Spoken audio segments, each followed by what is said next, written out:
what's good, man? Trey Beamen here from the Mind Overflow, and it's good to see you guys again. It's good to be talking to you guys again, man. I'm just coming at y'all with um, a couple of my thoughts about the NBA draft that happened last night. Um, let's get right into it. First of all, Napier for the Heat. I do agree with this move. It's gonna be weird with and Chalmers and Cole. You know, they did. I I don't know. It just seemed kind of bad for Chalmers. With him having such uh, a bad finals. Who knows what'll happen now? His job may be on the line. Who knows? Um, I just think that the Heat had a lot of problems um, with allocating those minutes between Cole and Chalmers, and so adding Napier, another guy that they expect to, kind of basically produce soon. Just allocating those, minutes is going to be pretty difficult, especially when when LeBron comes back. So we'll see what happens there.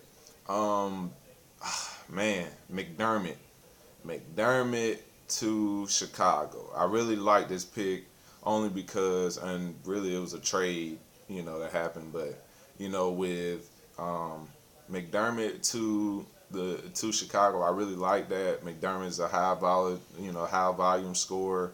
Um, I just really like that. I really like McDermott going there. He's gonna help, them as far as offensively.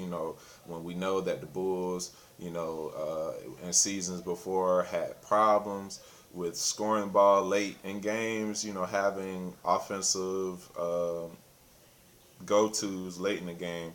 And so it'll be pretty good to see how, it'll be pretty cool to see how he develops in the league. Um, and we'll see.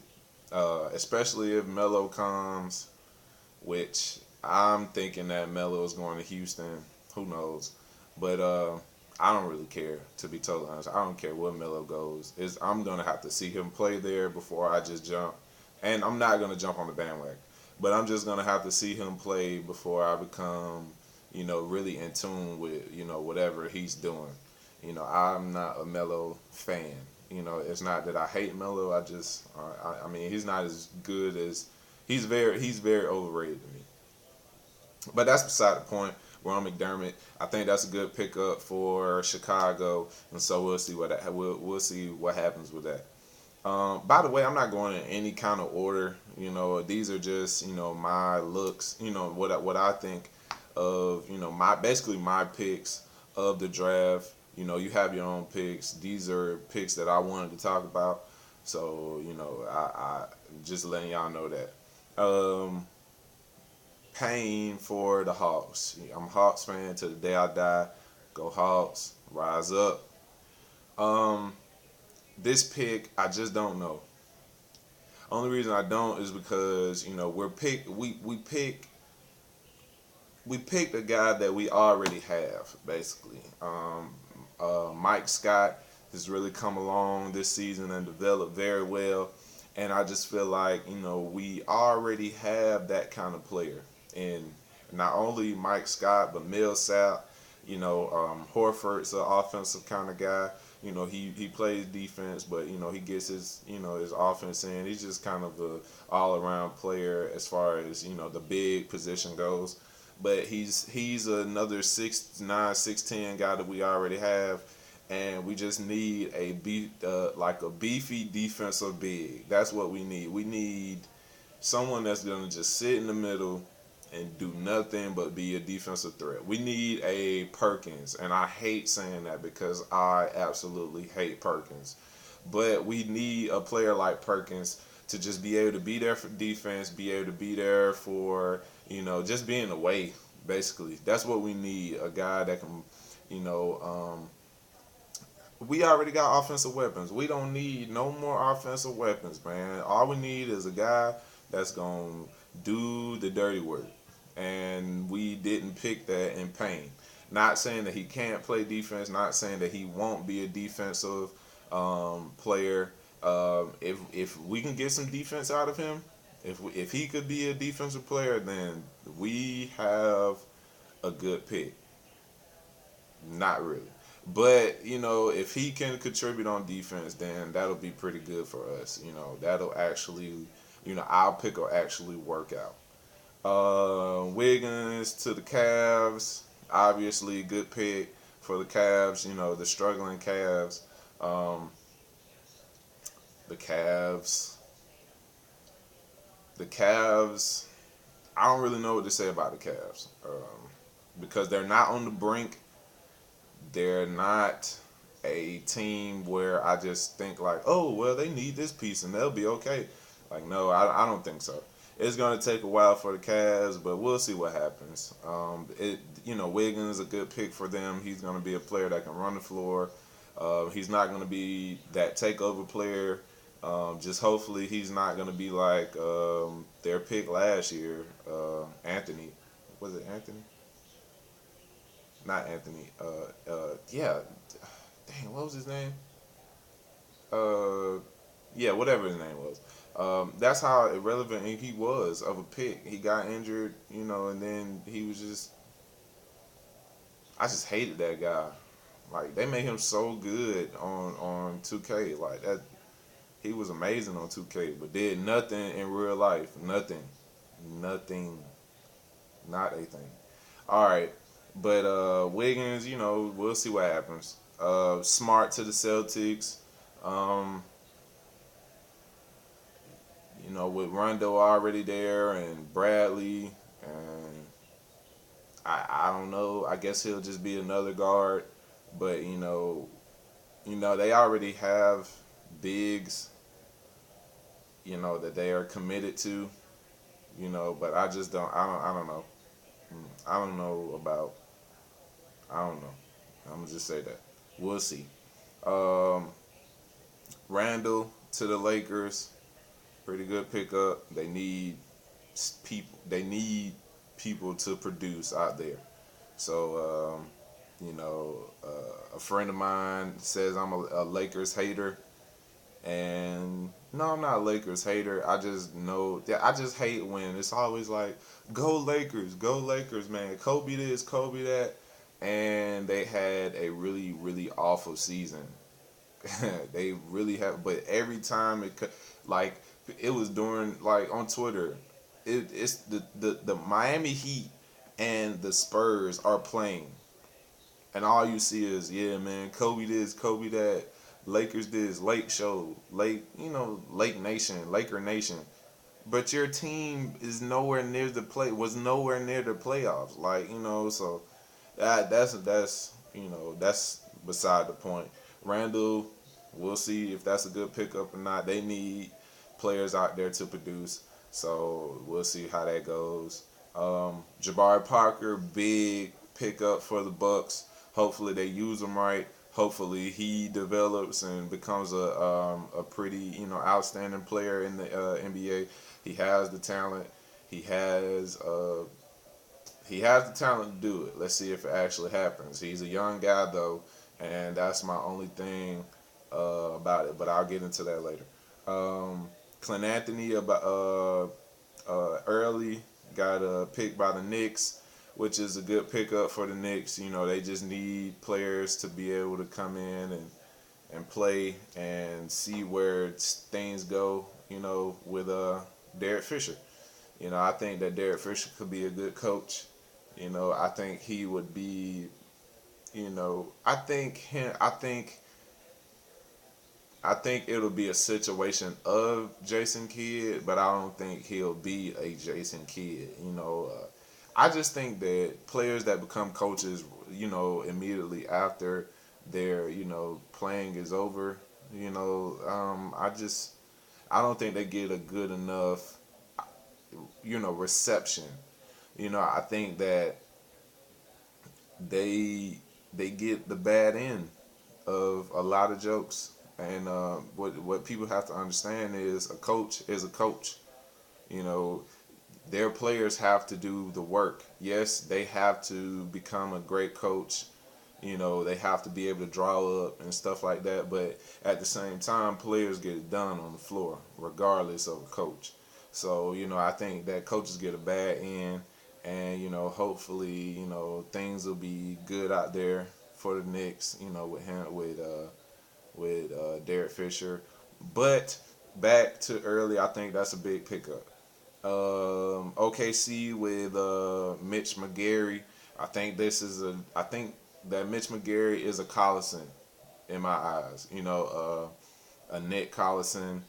Um, they, I think they just played it safe. When you're OKC and you have the by far best scorer in the league, um, when you are stacked at every position, yeah, it's best to just play it safe. You don't want to too much play around with minutes and everything because you already got a lot of players that need minutes on your team that don't play a lot. So I think they just kind of played it, you know, safe with this pick, especially because they have Adams that they've been developing all year last year, and has come on to come into a great situation. He is really playing hard and really being a big time player for OKC. Um, 76ers get Embiid, and I'm gonna come back to that one. I'm gonna come back to that one.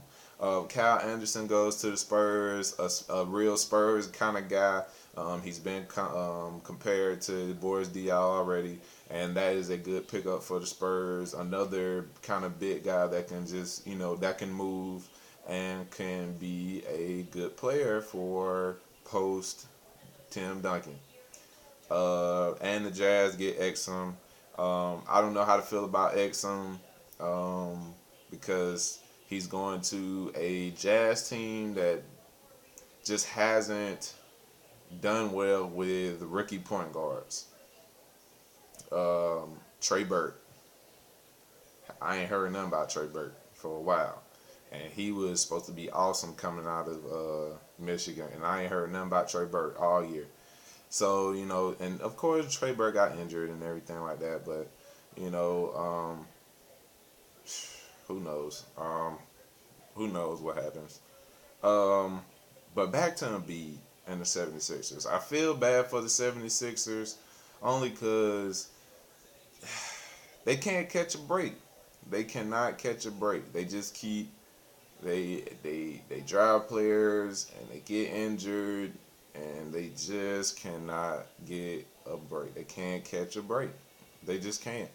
Um, they had to pick with um, Nerlens Noel. We know what happened with that. They now they draft Embiid, who just had a foot injury and who missed time with a back injury during his college time. So I just feel bad for them because um, then they had Carter Williams, which was pretty good his first game, and then kind of just gradually fell off. I don't know what's up with their team. They just have a bad team at the moment, and who knows when it's just like it's almost like you playing the 76ers. Oh, that's a win. That kind of team. And that's bad. When they play you, they know they're gonna win. You don't want to give those. That's a cardinal sin within sports. Period. You never want to play against a team that's already thinking they're gonna beat you when they come in, even if y'all on the same level or that team is worse off than you. If you give them that that hype, or you give them that that drive, you know, for them to think like, hey, we got this team. They're a bad team. We're a good team. Let's go in. If you give them that, then if you give them that momentum, then it's bad. And when you have a team like that to where everyone's thinking, all right, that's a win. even before they play you, then that's not very good. And then they get Embiid. If he can come in, if he can be a good player, then you have an awesome pick. But right now it's all hype. It's all hype because we don't know. All right, now I'm gonna give my opinion on just rookie players in general. And I've said this in one of my earlier shows. Um, just they have to produce for me. A lot of players have come in the league and you know, they haven't been good players. It's taken them a while to, get that experience and get that momentum going and getting that confidence and stuff like that. It's taken them a while. A lot of rookie players, they come in highly regarded and they're saying, oh yeah, they're gonna come in and they're gonna get, they're gonna give you a spark off the bench early in their career, or they're gonna give you, automatic, automatic points and all this kind of stuff. And it's just like, who has really come in the league lately and done that? You can't really count. You can't really say a lot of people, a lot of players have done that. It's taken them a while. Even if it takes them into the midpoint in their freshman, season, it's still taking them a while. These are a lot of, they're coming out younger and younger, and some players can't play with grown men, like the ones in the NBA is what I'm saying. It takes them time to get used to just, and it's not even just on the court kind of stuff all the time. It may be off the court as well, getting used to the schedule, getting used to to the bus rides and to the lunches and, to the media and less free time and stuff like that. It takes player to get used to that, and that can affect. Everyone knows who's played sports that off the court, stuff can affect you on the court. So it's like, I just need time to see how these players are going to react. You know, if they react well, hey, more power to them. We need more superstars in the NBA, to just go out and just, I want to see people getting dunked on again. I want to see all of that. That's so, if they can come out being highlight players, hey, more power to them. But I won't hype them up until I see them doing well. And not saying that they won't do well, but I just want to see them do well before I hype them up. You yeah. And if y'all have comments, leave them below. Or email me and I'll have my email in the description. Either way, just let me know what you think. If you agree with me, hey, let me know you agree. I mean, sometimes I like, for people to toot my horn. So, let me know you agree. If you don't agree, let me know that you do not agree, and let me know what you think. Um, my information again will be in the description. Before I go, Napier, A to me. McDermott for Chicago, A to me. Jabari Parker with the Bucks, an A to me. Clint Anthony early Knicks, an A to me, and Kyle Anderson Spurs, an A to me. So yeah, those are my picks. Y'all let me know what y'all think and who y'all expect to do well. And yeah, it's good seeing y'all again. I haven't been on for a while, but I had to take care of some stuff, but I'm back at it. Just yeah, just get in touch with me, man. It's good seeing y'all, talking to y'all again. Yeah, that's enough of me talking. All right, Trey Beamen out.